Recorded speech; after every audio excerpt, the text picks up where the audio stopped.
Imagine standing at the altar in your dream wedding dress, heart pounding with excitement, only to get a text from your groom saying, "I can't do this."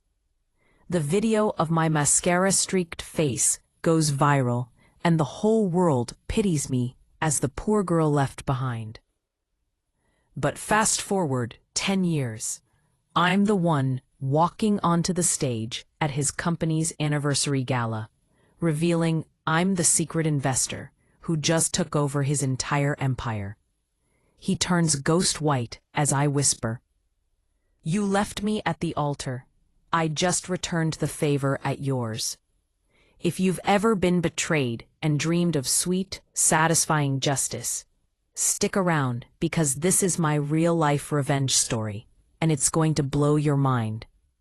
Hey everyone, my name is Rose. I'm 30 years old, and I live in the bustling heart of New York City. By day, well, actually all day, I'm an entrepreneur running my own investment firm, Rosewood Ventures. I love what I do, spotting opportunities, turning around businesses, and yeah, sometimes delivering a little karma along the way. Today, I want to share a super personal story from my life. It's all real, no exaggeration, and it still gives me chills when I think about it. If you've ever felt that gut-wrenching sting of betrayal, like someone you trusted just ripped your world apart, and you fantasized about getting even in the most epic way possible, this one's for you. It might inspire you, make you cheer, or even help you through your own tough times. So, if you're ready for a tale of heartbreak, hard work, and the ultimate payback, hit that like button right now to show some love. Subscribe if you haven't already for more real-life stories like this, and let's dive in. Trust me, you won't want to miss how this ends. Okay, let's go back to where it all started. I was just 20 years old, fresh out of college, and head over heels in love with this guy named Daniel. We met during my sophomore year at university. He was that charming, ambitious type, always talking about big dreams and how we'd conquer the world together. Picture this: late-night study sessions in the library, where he'd flash that boyish grin and steal kisses between stacks of books. I was studying graphic design, pouring my creativity into projects, while working part-time gigs as a barista and freelance designer to save up for our future. Daniel, he was bouncing between odd jobs, a sales gig here, a startup idea there, full of grand plans but short on actual follow-through. But I believed in him, you know? That kind of blind young love where you overlook the red flags because the butterflies in your stomach convince you everything will work out. Our relationship moved fast. After 2 years, he proposed on a rainy evening in Central Park, down on one knee with a modest ring he'd saved up for. I said yes without hesitation, tears mixing with the rain on my face. Planning the wedding became my everything. I poured my heart, and honestly my soul, into every detail. The invitations were hand-embossed with lace patterns I designed myself. The cake?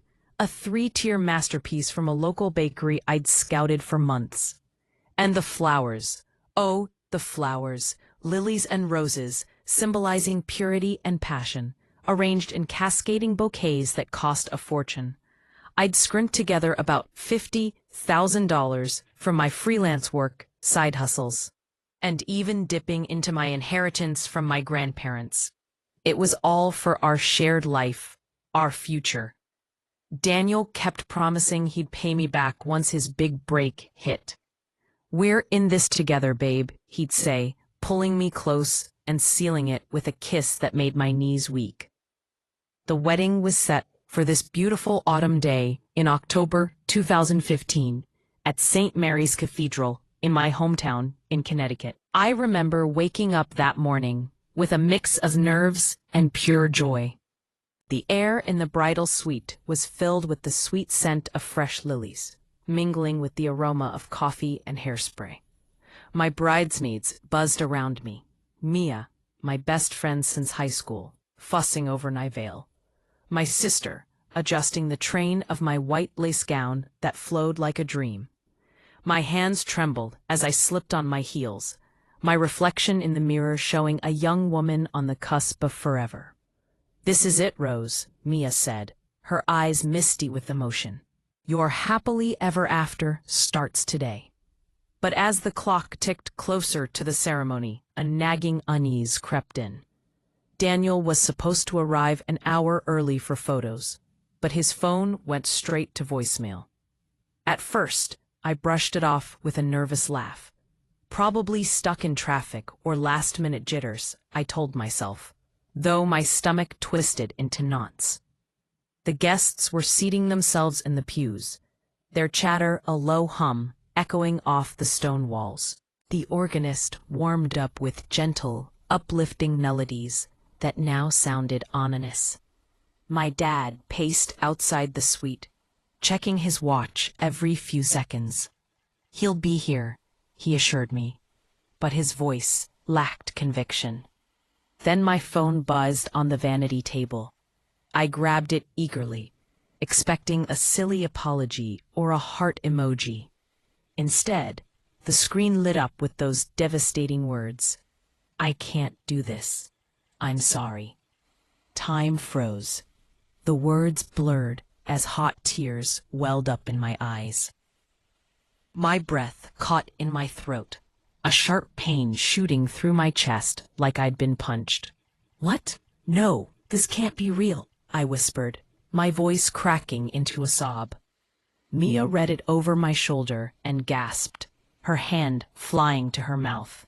We rushed to tell the officiant, but the damage was already unfolding. I insisted on going out there. Maybe he'd show up. Maybe it was all a cruel prank. How stupid, right? But in that moment, love makes you cling to the thinnest threads of hope. So I walked down the aisle alone. The heavy wooden doors creaked open, and the organ swelled into the bridal march. Heads turned, smiles fading into confusion as they realized there was no groom waiting. My bouquet felt like lead in my hands, the thorns pricking my palms until tiny drops of blood stained the white ribbons.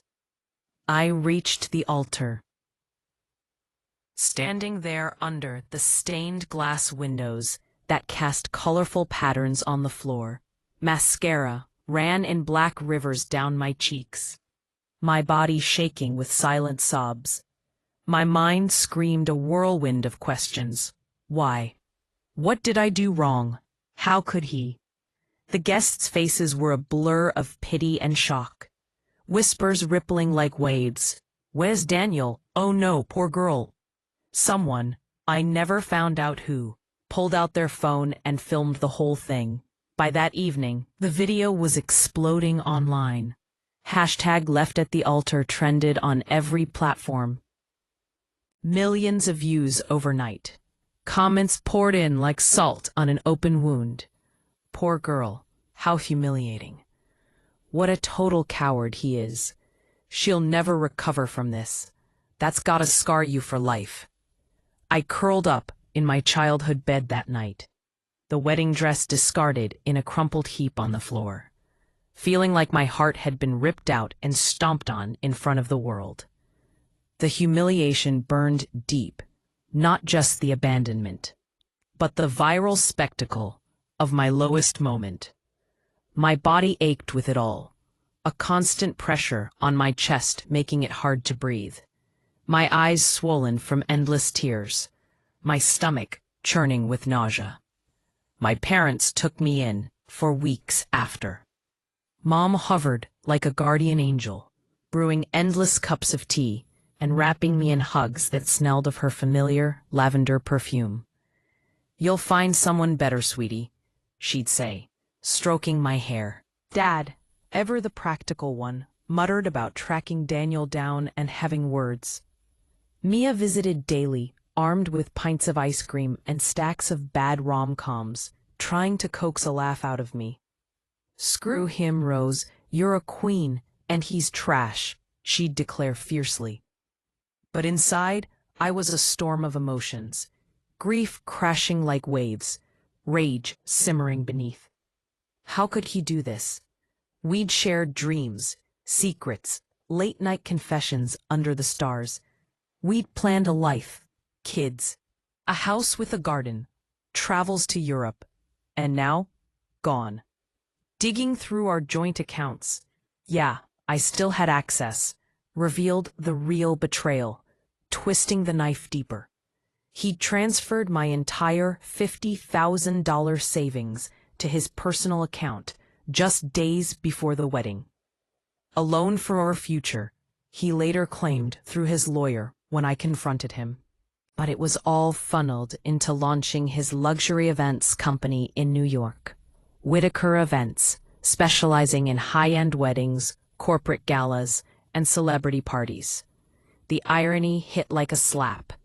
He'd stolen my money to build a business around the very thing he destroyed for me. The police dismissed it as a civil matter, since we'd shared finances. No proof of outright theft. Lawyers patted my hand sympathetically. Not worth the fight, dear. Move on. But moving on, that felt impossible. The whispers followed me everywhere. Back in my small apartment, I'd venture out to the grocery store only to catch strangers staring. Isn't that the girl from the viral video? At my old design job, colleagues tiptoed around me, offering awkward smiles. If you need to talk. That made my skin crawl. I felt utterly powerless, underestimated, reduced to that poor girl left at the altar. The disrespect gnawed at me, from Daniel, from the world. It ignited a deep, burning craving for justice, not just petty revenge, but real validation that I wasn't the fragile victim they all saw. I wanted to prove I could rise from this, turn the pain into power. That's when I hit my breaking point. One stormy night, about a month after the disaster, I stared at my reflection in the bathroom mirror. Puffy eyes, tangled hair, a shell of the vibrant girl I'd been. Enough, I muttered, wiping away tears. No more wallowing. I quit my design job the next day. Too many pitying stares. And threw myself into reinvention. I moved to a cramped studio in Brooklyn, where the rent was cheap and the anonymity comforting. Enrolled in online courses, finance from Coursera, marketing from edX, even psychology to understand manipulation and resilience. Nights blurred into marathons at my rickety desk, coffee going cold as I highlighted textbooks until my vision blurred. You think I'm broken, Daniel, I'd whisper to the empty room, my jaw set. Watch me rise higher than you ever could. I started small, freelancing as a business consultant. My first client was a neighborhood bakery on the verge of closing. I dove in, redesigned their logo with my graphic skills, optimized their social media strategy, crunched numbers to cut costs. Within months, their sales jumped 40%, lines out the door. The owner hugged me tearfully. You saved us, Rose. That win fueled me. Word spread through local networks. More clients trickled in. A coffee shop, a boutique. My income climbed, slowly but steadily, surpassing what I'd lost. But Daniel was never far from my thoughts. I kept tabs on him discreetly at first. A private investigator for the basics. Then public records, news articles, social media stalks from burner accounts. Whitaker Events exploded. With my money as seed capital, he secured prime venues in Manhattan, hired top planners, networked with celebrities. By year 3, it was $1 million brand. Hollywood starlet weddings with floral arches costing 6 figures. Tech mogul launch parties under chandeliers. Forbes featured him as a rising star in events. Photos surfaced of him at galas, arm around stunning models, that same charming smile flashing for cameras. Did he ever think of me? Feel a flicker of guilt for the life he'd shattered? Meanwhile, he married Lana, a socialite influencer. In a lavish ceremony, he orchestrated himself. Irony upon irony. I read about it in a glossy tabloid at a dentist's office, a sharp pang stabbing my chest. Not jealousy, exactly, but fury at his hypocrisy. He built an empire on weddings while destroying mine.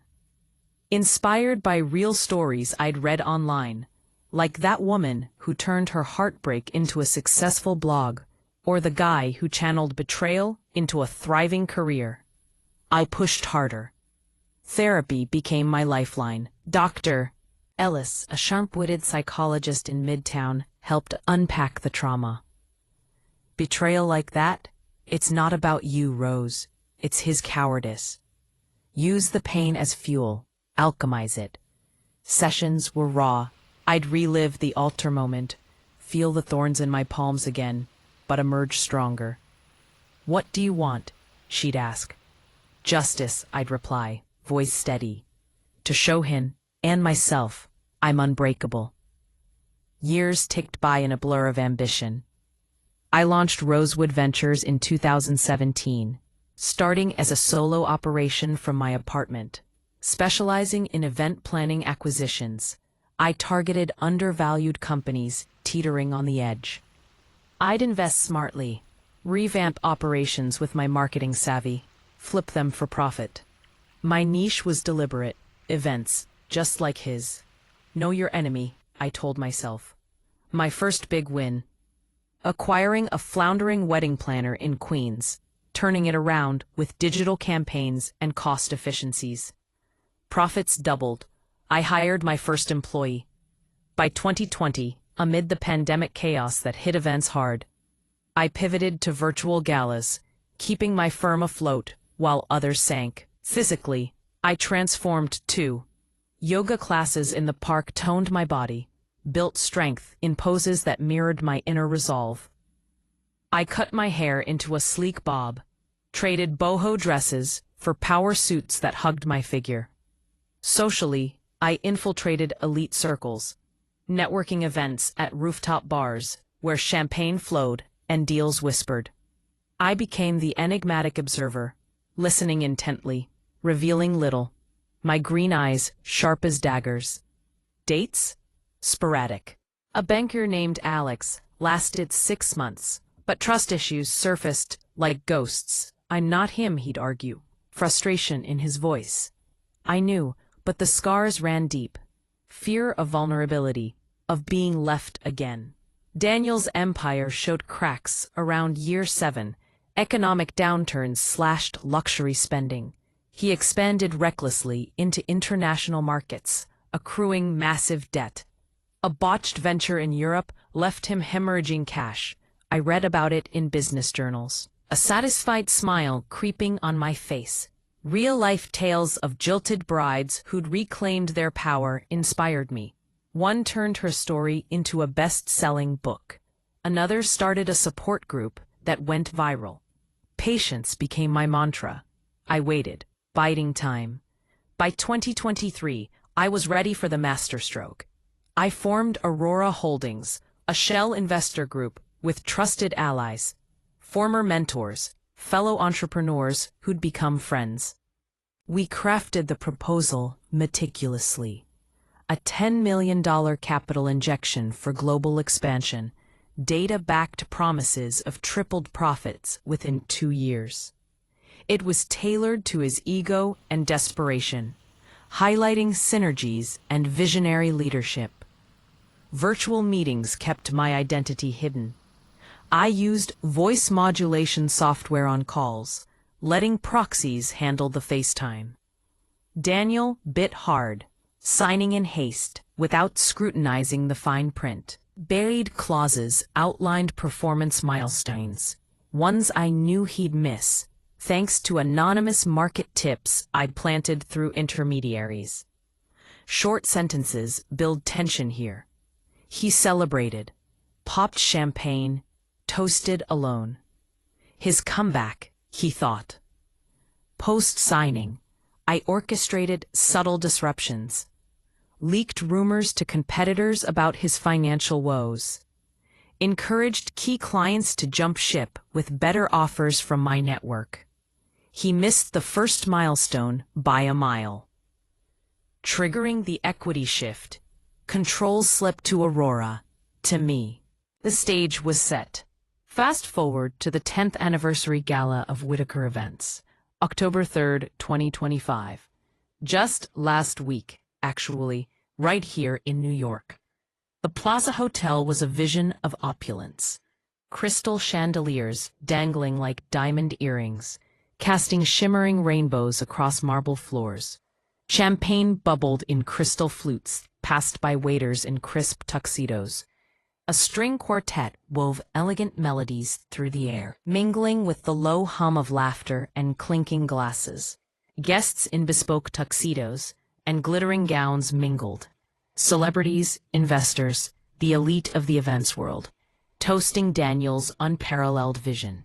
He was the star, 38 now, with silver threads weaving through his dark hair, but that smug, charismatic grin intact. Lana clung to his arm in a sparkling red gown that screamed attention, her laughter a bit too loud, her diamonds flashing competitively. I arrived fashionably late, my heart thumping like a war drum, but my exterior cool as ice. My black gown was a custom masterpiece, silk and sequins shimmering under the lights, hugging my curves like armor forged for battle. Heads turned as I entered the grand ballroom, murmurs following. Who is she? Stunning. Few recognized me. I'd legally changed my last name to Thorne years ago, a symbolic rebirth from the ashes. The program unfolded smoothly. Speeches from partners lauding Daniel's innovation, his chest puffing with pride as applause echoed. Then came the big reveal, the merger with Aurora Holdings. He took the stage under a spotlight, beaming confidently. This partnership will propel Whitaker Events to unprecedented heights. Together, we'll redefine luxury.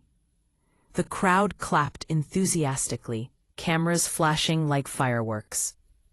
The spotlight shifted subtly as I ascended the steps, microphone in hand, my heels clicking authoritatively on the polished wood.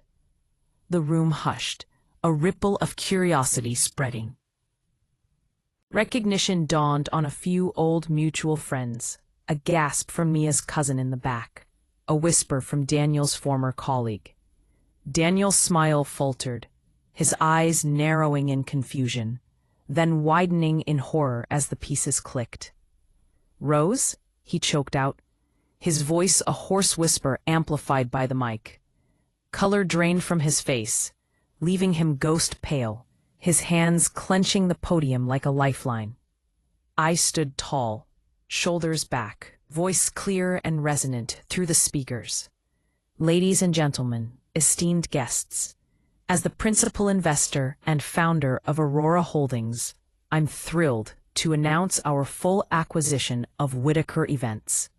Effective immediately, this marks a bold new era under the umbrella of Rosewood Ventures. We'll innovate, expand, and elevate, building on the foundation while charting fresh paths. Cameras exploded in flashes, the crowd buzzing with shock, excitement, and the electric scent of unfolding drama. Daniel stumbled forward, his face twisting into a mask of fury, disbelief, and dawning panic. What the hell is this? You can't do this. This is my company, my life's work. His voice cracked, veins bulging in his neck as he gestured wildly. Security, my security team, embedded per the contract's clauses, moved in swiftly, flanking him. The room tensed, whispers turning to audible gasps. Lana stared from the side, horrified, her hand clutching her pearl necklace as if it could anchor her. I leaned in close, our faces mere inches apart.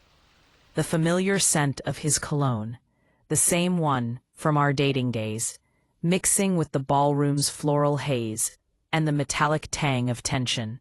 My voice was low, steady, laced with 10 years of bottled resolve. You left me at the altar, Daniel, humiliated me in front of everyone, stole my money, my trust, my future. I just returned the favor, at your business altar. The words hung between us, a final punctuation to our shared history. He recoiled as if slept, mouth gaping in silent shock, eyes darting wildly like a trapped animal. The crowd erupted, murmurs swelling into cheers from those sensing the poetic justice, the underdog's triumph. Flashes intensified, phones recording the moment that would go viral by morning. Lana rushed forward, hissing, "This is insane." But security escorted them both out amid Daniel's stammering protests. "No, wait, this can't be happening." His empire crumbled in real time, the king dethroned before his court. In that instant, a rush flooded me, not just triumph, but profound release. The weight I'd carried for a decade lifted, my chest expanding with sweet, validating air. Tears pricked my eyes, but they were of relief, not pain. My body tingled with adrenaline, a warmth spreading from my core. I'd done it. Transformed betrayal into victory. Not as the victim the world pitied, but as the victor I'd forged myself to be. The aftermath was a whirlwind. Media frenzy exploded. Headlines screaming, "Jilted bride's epic takeover, ex's empire falls." Social media buzzed with #AlterRevenge. The video of my reveal garnering millions of views. Daniel's fall was swift. Clients defected en masse. Lawsuits brewing from jilted partners. Bankruptcy whispers circling. Lana packed her bags and left him within days, her Instagram stories cryptic about new beginnings. Me? I seamlessly rebranded Whitaker into Rosewood Events, infusing it with innovative virtual integrations and sustainable practices. Profits are already soaring, my team energized by the fresh vision. Looking back on this wild journey, it wasn't just about revenge, though, let's be honest, that moment on stage felt incredibly good, like a balm on old wounds. It was about reclaiming my power in a world that loves to underestimate women who've been hurt. Betrayal can shatter you, make you question your worth, but it can also be the catalyst for something extraordinary. I learned that justice often comes not from lashing out immediately, but from patient, strategic growth. Karma? Maybe a bit, but mostly it's about hard work meeting opportunity. If life's knocked you down, whether at the altar, in a job, or by a friend, remember, you have the strength to rise. What doesn't kill you can make you stronger, smarter, and yes, sometimes victorious. My story's proof that from the ashes of humiliation, you can build an empire. I hope it reminds you that you're capable of more than you ever imagined. Turn your pain into purpose and watch the world change. Whew, that was an intense ride, wasn't it? If this story gave you those satisfying chills, made you pump your fist, or even brought a tear to your eye, smash that like button to let me know it resonated. Drop a comment below. What's the most epic revenge, comeback, or moment of justice you've ever witnessed or pulled off yourself? Share your stories. They might inspire my next video, and I love reading them. If you enjoyed this tale of heartbreak turns triumph, hit subscribe and turn on notifications so you never miss more real-life empowerment stories like this. Thanks so much for watching, everyone. Stay strong, chase your own version of justice, and I'll see you in the next one. Take care.